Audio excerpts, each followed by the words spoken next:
हरीश और सुभाष दोनों बहुत अच्छे मित्र थे। एक बार दोनों ने दूसरे शहर में घूमने की योजना बनाई। दोनों घोड़ा गाड़ी से निकल पड़े।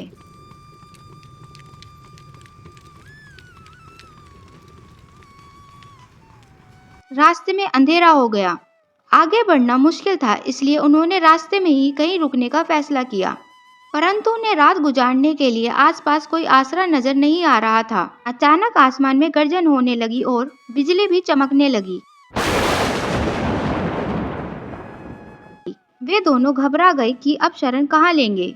तभी बिजली की एक जोरदार चमक के बीच अचानक उन्हें एक महल नुमा खंडर दिखाई दिया। खंडर देखकर उनकी जान में जान आई और वे अपनी घोड़ा गाड़ी सहित खंडर में जा पहुंचे। मौसम बहुत खराब हो रहा था। आंधी के साथ साथ मूसलाधार बारिश भी होने लगी।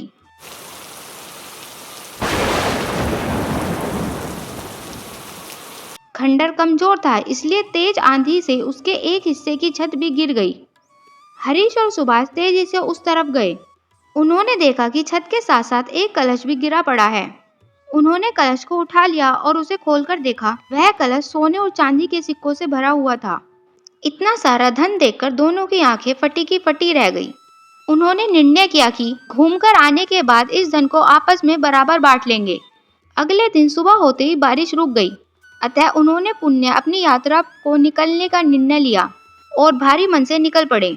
कुछ दिनों बाद जब वे यात्रा करके अपने अपने घर वापस आ गए तो दोनों ने आपस में विचार किया कि वे दोपहर में जाकर उस कलश में रखे धन को आधा आधा बांट लेंगे।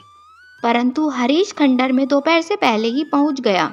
उसने कलश में रखे धन को एक गड्ढा खोदकर उसे दबा दिया और कलश में मिट्टी भरकर वहीं उसी स्थान पर रख दिया। इसके बाद वह सुभाष के आने का इंतजार करने लगा।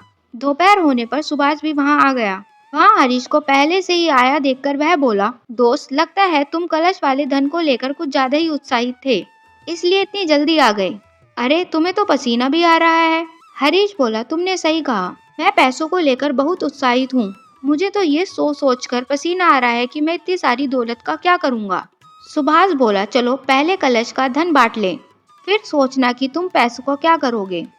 दोनों उस स्थान पर गए जहाँ उन्होंने कलश छुपाया था। उन्होंने कलश निकाला तो उसमें सोने चांदी की जगह मिट्टी देखकर वह चकित रह गए। हरीश रोने लगा और बोला, दोस्त, बड़ी मुश्किल से हमारा भाग्य जागा था, परंतु लगता है भगवान हमसे नाराज हो गए हैं और उन्होंने सोने चांदी को मिट्टी के ढेर में बदल दिया। सुभाष बोला, दोस्त, तुम दुखी मत हो, वह धन हमारे भाग्य में था ही नहीं। समझ लो कि वह धन भाग्य से मिला और भाग्य से ही छिन गया। सुभाष जानता था कि हरीश झूठ मूठ का नाटक कर रहा है, परंतु फिर भी उसने हरीश को कुछ नहीं कहा।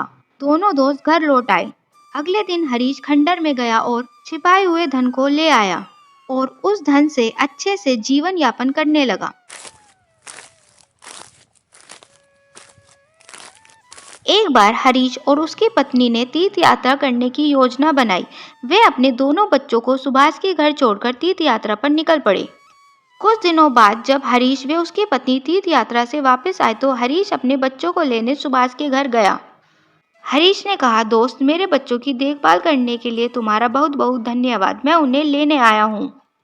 सुभाष कुछ नहीं बोला और उसने 2 बंदर के बच्चे लाकर हरीश को दे दिए। यह देखकर हरीश हैरान रह गया।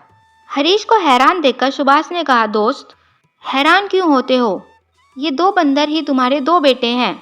दरअसल तुम्हारे बेटे बंदर बन गए हैं, तुम इन्हें ले जाओ। हरीश बोला, भाई, कभी मनुष्य भी बंदर बन सकता है?